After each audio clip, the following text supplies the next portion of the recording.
Ezgulik, saxovat, bag'rikenglik fazilatlari yanada yuksaladigan moh Ramazon ayyomi joriy yilda yurtimiz bo'ylab Ramazon mehr-muruvvat, ahillik va shukronalik oyi shiori ostida ehtiyojmand kam ta'minlangan oilalarni qo'llab-quvvatlash, ularga moddiy va ma'naviy ko'mak ko'rsatish ishlari bilan izchil davom etmoqda. Navoiy viloyatida ham ana shu muborak kunlarda 18 mingdan ortiq ehtiyojmand va kam ta'minlangan oilalarga borilib, moddiy yordam berish bilan birga ma'naviy qo'llab-quvvatlanadi. Bu tashabbus shunchaki xayriya emas, inson qadri, mehr oqibat va jamiyatda birdamlikni mustahkamlashga qaratilgan ezgu amaldir.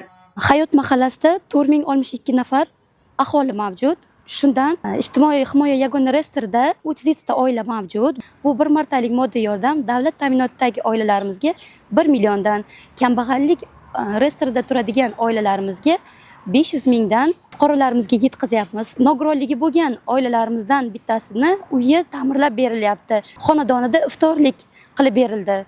Ushbu ezgu tashabbus doirasida imom xatiblar, diniy jamoatchilik vakillari, ijtimoiy himoya organlari hamkorligida kam ta'minlangan, boquvchisini yo'qotgan hamda ijtimoiy yordamga muhtoj fuqarolarning xonadonlariga yetib borildi.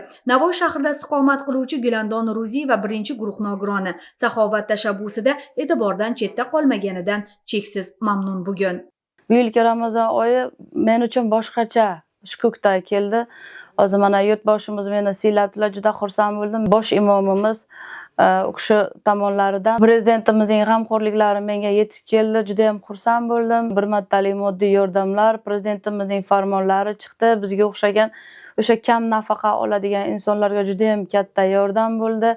Ha, bu yilgi muborak Ramazon oyi xalqimiz hayotida chinakamiga tarixiy ahamiyat kasb etmoqda. Ehtiyojmand aholini davlat tomonidan qo'shimcha ijtimoiy qo'llab-quvvatlanayotganligidan tili-yu dili shukronalikda. Bundan tashqari ijtimoiy reyestrdagi oilalarning bemor a'zolari uchun davolanish va jarrohlik amaliyotlarini o'tkazishga ko'mak ko'rsatiladigan bo'ldi. Bu esa Ramazon oyining chin ma'nodagi mehr va g'amxo'rlik fasli ekanini yana bir bor tasdiqlaydi. Prezidentimiz tomonidan ro'zai Ramazon oyida reyestrda turgan bemorlarni, ehtiyojmand oilalar a'zolarini sog'aytirish uchun katta mablag' ajratilib, Navoiy viloyati ko'p tarmoqli tibbiyot markazida 23 nafar bemor ajratib olindi va shu muborak oylarda davolanishni boshladik. Bunda bemorlarni qabul qilishda ularda kasalligiga, shikoyatiga qarab, klinik belgi, simptomlariga qarab qabul qilyapmiz va davolash ishlarini boshladik. Shulardan operativ davo uchun 10 nafarda, qolgan bemorlarimiz konservativ davo muolajalarini olishga rejalashtirilgan. Ta'kidlash o'rinli, davlatimiz rahbari tashabbusi Ramazon oyini faqat ma'naviy poklanish, ibodat va saxovat oyi sifatida emas, balki davlat ijtimoiy siyosatining amaliy, samarali va insonparvarlikning oliy darajasiga olib chiqqanligi bilan ham alohida ahamiyat kasb etmoqda. Islohotlarda inson manfaatlari, hayotiy ehtiyojlari ustuvor mezon sifatida belgilab olinayotganligi mazkur amaliy ishlarda yana bir bor inson qadri ulug'vorligini amalda namoyon etmoqda.